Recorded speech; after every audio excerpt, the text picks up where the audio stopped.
Hi, everybody. I'm Paul Wilke, And I'm Janie Gianotsos. and you're watching the Upright Uptake. Janie, I'm glad you're here with me today because we're gonna go dark a little bit.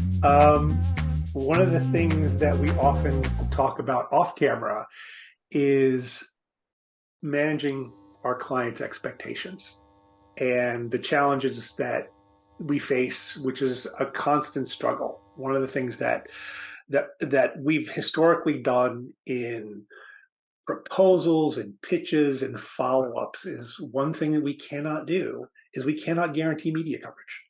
So that that puts us in a weird position where we provide a service and we can't always guarantee our results. We can't claim that we can deliver on the promise that we're making. And it's sort of some days it feels like we're tying both of our hands behind our backs, and other days, you know, some clients get it, some don't, and it's a constant drubbing. Is that a fair assessment? Uh, that's a very fair assessment, especially some clients get it, some clients don't. Absolutely, Paul. That is so true. We have wonderful clients and we love them all. They all come to us with interesting and useful and fabulous businesses, and we wouldn't take them on as clients if we didn't believe that there was a place to share their message. But it's not always the front page of the Wall Street Journal. And I think a lot of clients think that because they have this exciting announcement and it is top of mind and top of the world and 100% encompassing their day and their life and their world right now, it doesn't mean that's going to be the same for a journalist. It doesn't mean it's going to be the same for media, especially if they're looking at tier one media. I think we have to be very realistic about where do we start. And some clients just don't get it. And a lot of clients do, fortunately. And let's start with where do we start with the client? Yeah, and I think it's interesting. When we always, like I said, we always try to have the conversation up front. Managing expectations at the outset is one of the things we always try to do, and there's a reason for that. One of the things that we've learned over the years is, especially with a company that's never done PR before, or with a CEO that's not used to the PR process compared to like sort of the sales funnel process, is those first 2 or 3 weeks working with a client, it's a lot of getting things ready. It's getting the messaging right, getting the story right, getting the content ready. And you don't always see the immediate results of our efforts. You can't. PR is not. It's not a fire hose. You can't just turn it on and turn it off. So one of the things we try to do with any campaign, any announcement, anything we're trying to do, we try to sort of sit down and say, okay, here's what we think is realistic in terms of what you can get. And guess what? More often than not, front page of the Wall Street Journal isn't going to be it. I found a great tweet from Patrick Coffey, who's an editor at the Wall Street Journal, and he says, exclusive, I regret to report that myself and my colleagues are still not interested in your B2B SaaS company's product rollout announcement, but we'll be sure to let you know if that changes.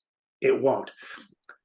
Wall Street Journal is not going to be interested in it, but there are publications that will be interested. They're not going to be the Wall Street Journals and the New York Times of the world, but I would bet that these outlets are the outlets that their customer would read about such things.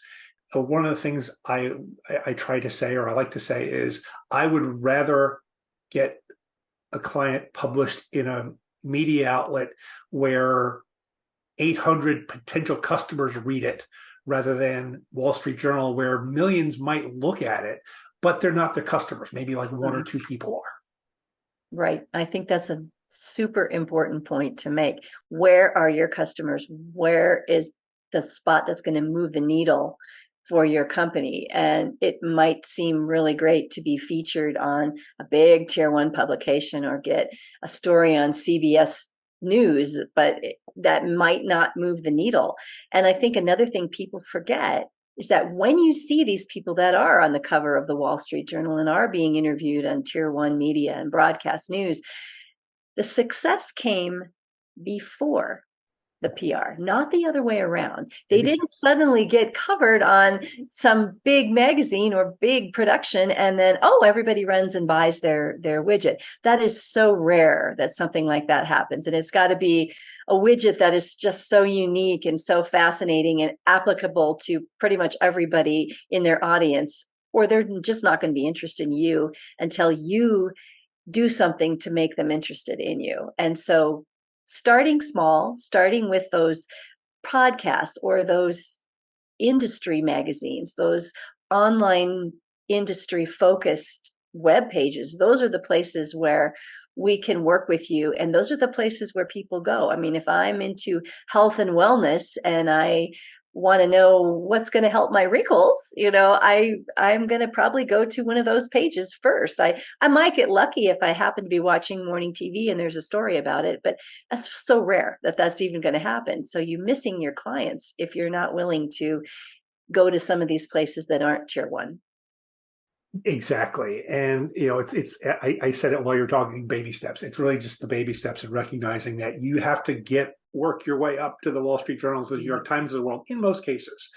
A good exercise to go through, and this is what we go through when we talk to our clients, if they say they've got an announcement or something they want to talk about, we look to see who's covered similar stories before. So when you say, okay, I've got this thing that I'm rolling out or I'm announcing something, go online, see if your competitor has done something similar and where they got coverage. And that's a great place to sort of set the bar. If there's a precedent, that's what you look for.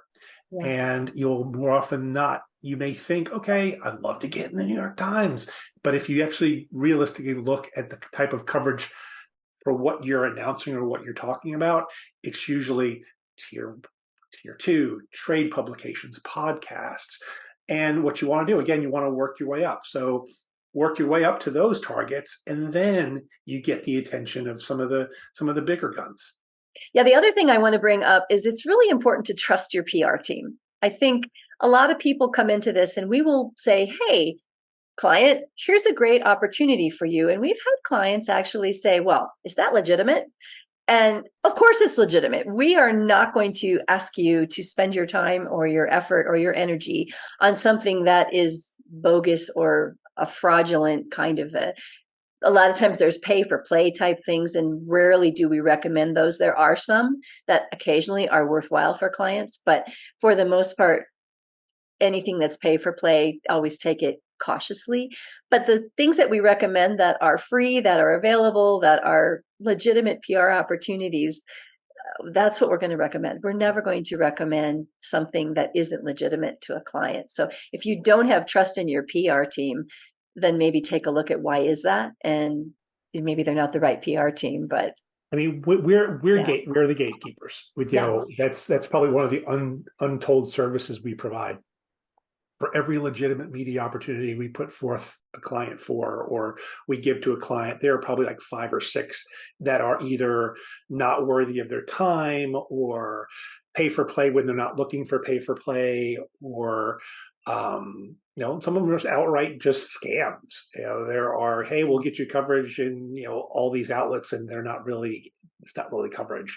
So we screen, and one of the dream aspirations I have for our clients is you want to be at a point where you can be choosy about legitimate media opportunities. When I was at Visa, we would turn down way more than we actually accepted. And when you're a startup company, you don't have that luxury, but you do have the luxury of saying no to things that aren't legitimate or worth your time. And that's where we come in. We've been through this gauntlet with hundreds of clients over the years, so we know where the good ones are. We know where the opportunities are. So if we bring one to you, there's usually a reason.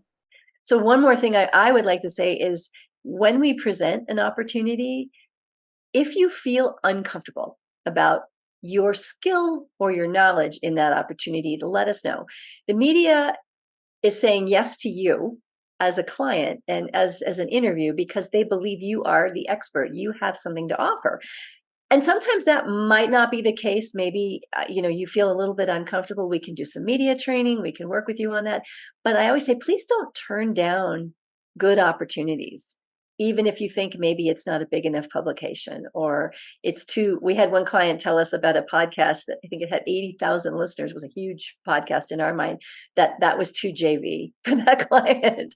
And then we have to go back to, after we've worked and pushed our way through and found this opportunity that we know is going to be beneficial, and say, gosh, we're sorry, this person has now said they can't do it, and find a way to smooth that out. That also can sometimes mean we don't have that opportunity with future clients or with that client again, should they change their mind. So it's important to trust your PR person. It's important to say yes to things when we bring them to you, or if you really don't feel comfortable about it, talk about why, and listen to us about that. So we're your counselor and your guide and your gatekeeper. So that's why you bring us on your team, and that's what we're here for.